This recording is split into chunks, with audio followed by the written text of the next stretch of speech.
Maduničanke Vierke Vavrincovej odišla inštruktorka jumpingu na matersku. Vzala teda cvičenie do vlastných rúk a strhla aj ostatné športuchtivé Maduničanky. Čo si v zime v tamojšej škole natrénovali, ukázali na prvom madonickom jumping maratóne. Každý je už pripravený. Tak babi a chalani, ideme na to!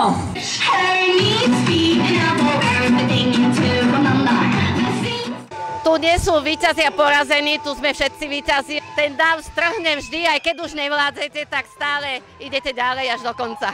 Do 3,5-hodinového skákania na trampolínke sa zapojila necelá 30 účastníkov, miestom činu bol Madunický amfiteáter 66.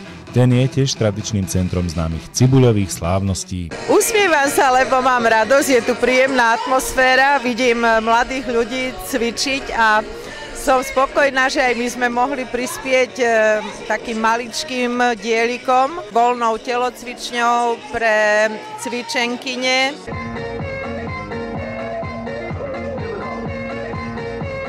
Úplne super.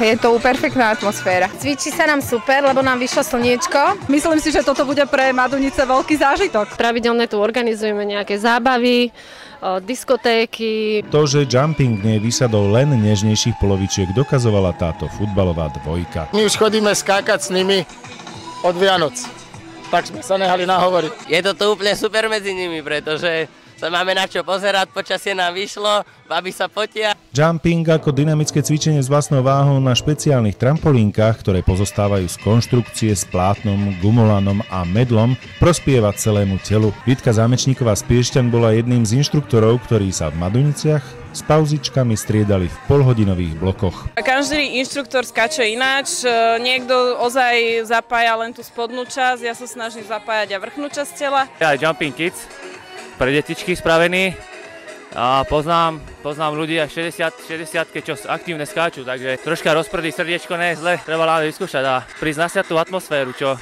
to dáva tento šport. Pre TV Vega, William Šuška.